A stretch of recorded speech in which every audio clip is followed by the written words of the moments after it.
ਪਿਆਰੇ ਵਿਦਿਆਰਥੀਓ, ਅੱਜ ਦੇ ਲੈਕਚਰ ਵਿੱਚ ਅਸੀਂ W.H. Auden ਦੀ ਦਾ ਨੋਨ ਸਿਟੀਜ਼ਨ ਕਵਿਤਾ ਨੂੰ ਪੜ੍ਹਾਂਗੇ।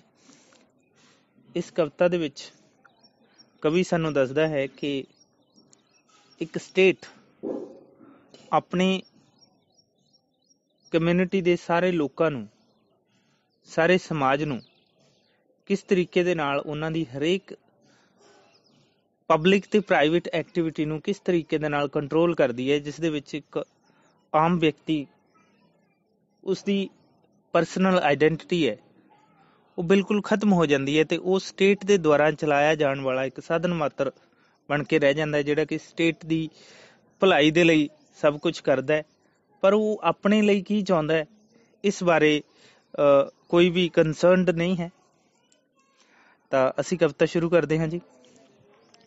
He was found by the Bureau of Statistics to be one against whom there was no official complaint, and all the reports on his conduct agree that, in the modern sense, an old-fashioned word, he was a saint. For in everything he did, he served the great community.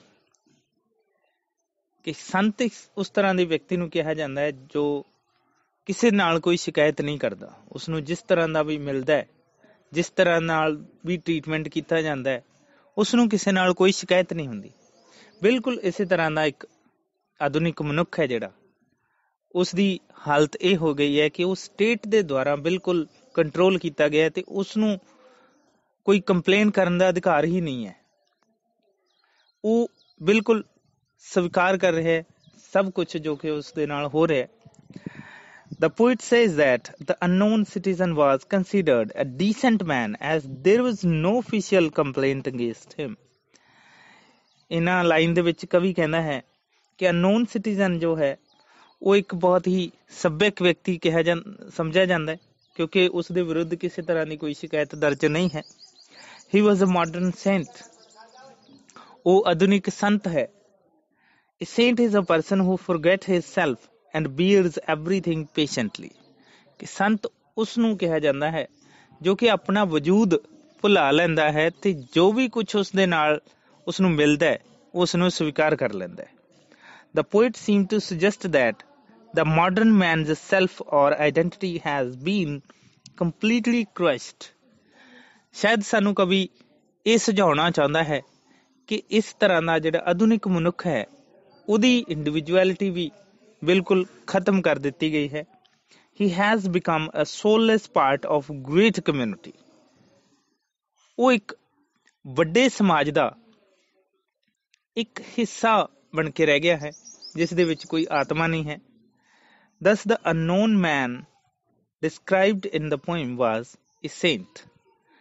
ਤਾਂ ਇੱਕ ਅਗਿਆਤ ਵਿਅਕਤੀ ਜਿਹੜਾ ਕਿ ਇਸ ਕਵਿਤਾ ਦੇ ਵਿੱਚ ਹੈ ਉਸ ਨੂੰ ਇੱਕ ਸੰਤ ਦਾ ਦਰਜਾ ਦਿੱਤਾ ਗਿਆ ਹੈ, ਇੱਕ ਸੰਤ ਵਰਗਾ ਹੈ ਉਹ। Yet he was not a scab or odd in his views, for his union reports that he paid his dues. Our report on his union shows it was sound, and our social psychology works found that he was popular with his mates and liked a drink. The press are convinced that he brought a paper every day, and that his reaction to advertisements were normal in every way. The poet sterilized the condition of modern man. ਇਹਨਾਂ line ਦੇ ਵਿੱਚ ਆਧੁਨਿਕ ਵਿਅਕਤੀ ਦੀ ਜਿਹੜੀ ਸਥਿਤੀ ਹੈ ਉਸ ਦੇ ਉੱਪਰ ਕਵੀ ਵਿਅੰਗ ਕਰਦਾ ਹੈ। Whether he is good or bad does not depend on his good or bad action. ਕਿ ਉਹ ਚੰਗਾ ਜਾਂ ਬੁਰਾ ਹੈ ਉਸ ਦੇ ਆਪਣੇ ਕੰਮਾਂ ਤੇ ਆਧਾਰਿਤ ਨਹੀਂ ਹੈ।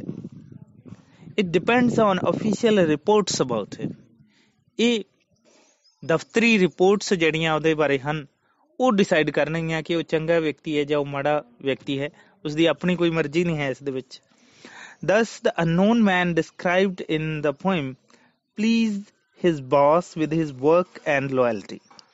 ਕਿਸ ਤਰ੍ਹਾਂ ਨਾਲ ਇੱਕ ਅਗਿਆਤ ਵਿਅਕਤੀ ਹੈ ਜਿਹੜਾ ਉਹ ਆਪਣੇ ਬੌਸ ਨੂੰ ਆਪਣੇ ਕੰਮ ਦੇ ਨਾਲ ਤੇ ਆਪਣੀ ਸਵਾਮੀ ਭਗਤੀ ਦੇ ਨਾਲ ਖੁਸ਼ ਰੱਖਦਾ ਹੈ। He was also a member of certain union. ਉਹ ਕਿਸੇ union ਦਾ ਵੀ ਮੈਂਬਰ ਬਣਿਆ ਹੋਇਆ ਹੈ. The union had good reports about him. ਤੇ ਇਸ union ਨੇ ਉਸ ਬਾਰੇ ਇੱਕ ਚੰਗੀ ਰਿਪੋਰਟ ਪੇਸ਼ ਕੀਤੀ ਹੈ. He never betrayed the union leaders. ਤਾਂ union ਦੇ ਜਿਹੜੇ ਲੀਡਰ ਹੈ ਉਹਨਾਂ ਦੇ ਨਾਲ ਉਹਨੇ ਕਿਤੇ ਵੀ ਧੋਖਾ ਨਹੀਂ ਕੀਤਾ. He paid the union dues regularly. ਤਾਂ ਉਹ ਨਿਰੰਤਰਤਾ ਦੇ ਨਾਲ ਜਿਹੜੇ ਯੂਨੀਅਨ ਦੇ ਜਿਹੜੇ ਖਰਚੇ ਹੈ ਉਹਨਾਂ ਨੂੰ ਸਹੀ ਤਰੀਕੇ ਦੇ ਨਾਲ ਪੇ ਕਰਦਾ ਹੈ. The workers of social psychology reported that he was quite sociable. ਕਿ ਜਿਹੜੇ ਸਮਾਜ ਦੇ ਵਿੱਚ ਵਿਚਰਨ ਵਾਲੇ ਜਿਹੜੇ ਲੋਕ ਹੈ ਉਹ ਵੀ ਕਹਿੰਦੇ ਹੈ ਕਿ ਉਹ ਇੱਕ ਸੱਭਿਅਕ ਵਿਅਕਤੀ ਹੈ, ਲੋਕਾਂ ਦੇ ਵਿੱਚ ਉੱਠਦਾ ਬੈਠਦਾ ਰਹਿੰਦਾ ਹੈ. He was popular with his fellow workers. ਆਪਣੇ ਨਾਲ ਦੇ ਸਾਥੀਆਂ ਦੇ ਵਿੱਚ ਉਹ ਬਹੁਤ ਮਸ਼ਹੂਰ ਹੈ. Sometime he had a drink. ਕਈ ਵਾਰੀ ਉਹ ਸ਼ਰਾਬ ਵੀ ਪੀ ਲੈਂਦਾ. He bought his daily newspaper. ਹਰ ਰੋਜ਼ ਅਖਬਾਰ ਖਰੀਦਦਾ ਹੈ. He read and reacted to the advertisement in a normal way. ਤਾਂ ਉਹ ਪੜ੍ਹਦਾ ਵੀ ਹੈ ਤੇ ਇਸ਼ਤਿਹਾਰਾਂ ਨੂੰ ਉਹਨਾਂ ਦੇ ਉੱਪਰ ਆਪਣੀ ਰਿਐਕਸ਼ਨ ਵੀ ਦਿੰਦਾ ਹੈ ਬਿਲਕੁਲ ਸਧਾਰਨ ਤਰੀਕੇ ਦੇ ਨਾਲ. He was married and added 5 children to the population, which our eugenist says was the right number of a parent of his generation. And our teacher report that he never interfered with their education. Was he free? Was he happy? The question is absurd. Had anything been wrong, we should certainly have heard. The unknown citizen described in this poem was married and had 5 children that he should have. ਇਸ ਦੇ ਵਿੱਚ ਦੱਸਿਆ ਗਿਆ ਹੈ ਕਿ ਇਸ ਵਿਅਕਤੀ ਦੇ ਸ਼ਾਦੀ ਹੋਈ ਹੈ ਤੇ ਉਸਨੇ 5 ਬੱਚੇ ਵੀ ਪੈਦਾ ਕੀਤੇ ਹਨ. ਜਿਵੇਂ ਕਿ ਸਰਕਾਰ ਨੇ, ਜਿਵੇਂ ਕਿ ਇੱਕ ਜਿਹੜੀ ਸੰਸਥਾ ਹੈ ਉਸਨੇ ਕਿਹਾ ਹੈ, ਇੱਕ ਪ੍ਰੋਪਰ ਜਿਹੜੀ ਬੱਚਿਆਂ ਦੀ ਗਿਣਤੀ ਹੈ ਉਹ ਵੀ ਸਰਕਾਰ ਦੇ ਦੁਆਰਾ ਕੰਟਰੋਲ ਕੀਤੀ ਗਈ ਹੈ ਕਿ ਸਰਕਾਰ ਦੱਸਦੀ ਹੈ ਕਿ ਕਿੰਨੇ ਬੱਚੇ ਹੋਣੇ ਚਾਹੀਦੇ ਹਨ. This number of children was fixed by the state. ਕਿ ਇੱਕ ਰਾਜ ਜਿਹੜੀ ਸੱਤਾ ਹੈ ਉਹ ਡਿਸਾਈਡ ਕਰੂਗੀ ਕਿ ਇੱਕ ਵਿਅਕਤੀ ਨੂੰ ਕਿੰਨੇ ਬੱਚੇ ਪੈਦਾ ਕਰਨੇ ਚਾਹੀਦੇ ਹਨ. There was no complaint against him. ਤੇ ਉਹਦੇ ਬਾਰੇ ਕਿਸੇ ਤਰ੍ਹਾਂ ਦੀ ਕੋਈ ਜਿਹੜੀ ਕੰਪਲੇਂਟ ਨਹੀਂ ਹੈ, ਸ਼ਿਕਾਇਤ ਨਹੀਂ ਹੈ. He never interfered with the education of his children. ਆਪਣੇ ਬੱਚਿਆਂ ਦੀ ਪੜ੍ਹਾਈ ਦੇ ਬਾਰੇ ਉਸਨੇ ਕਿਤੇ ਵੀ ਉਸ ਦੇ ਵਿੱਚ ਦਖਲਅੰਦਾਜ਼ੀ ਨਹੀਂ ਕੀਤੀ. But the question remains. ਪਰ ਫਿਰ ਵੀ ਇੱਕ ਸਵਾਲ ਰਹਿੰਦਾ ਹੈ. Was he free? ਕਿ ਕੀ ਉਹ ਆਜ਼ਾਦ ਹੈ? Was he happy? ਕਿ ਕੀ ਉਹ ਖੁਸ਼ ਹੈ? To the state, this question seems useless. ਰਾਜ ਦੇ ਲਈ ਇਹ ਸਵਾਲ ਬਿਲਕੁਲ ਬੇਕਾਰ ਹੈ, ਇਸ ਦਾ ਕੋਈ ਮਤਲਬ ਨਹੀਂ ਹੈ. If anything had been wrong with him, ਜੇਕਰ ਉਸ ਦੇ ਨਾਲ ਕੁਝ ਬੁਰਾ ਹੁੰਦਾ ਹੈ, it would have come to their notice. ਇਹ ਉਹਨਾਂ ਦੇ ਧਿਆਨ ਦੇ ਵਿੱਚ ਹੋਣਾ ਚਾਹੀਦਾ ਹੈ. The lines prove that modern man is a tool in the hands of the state.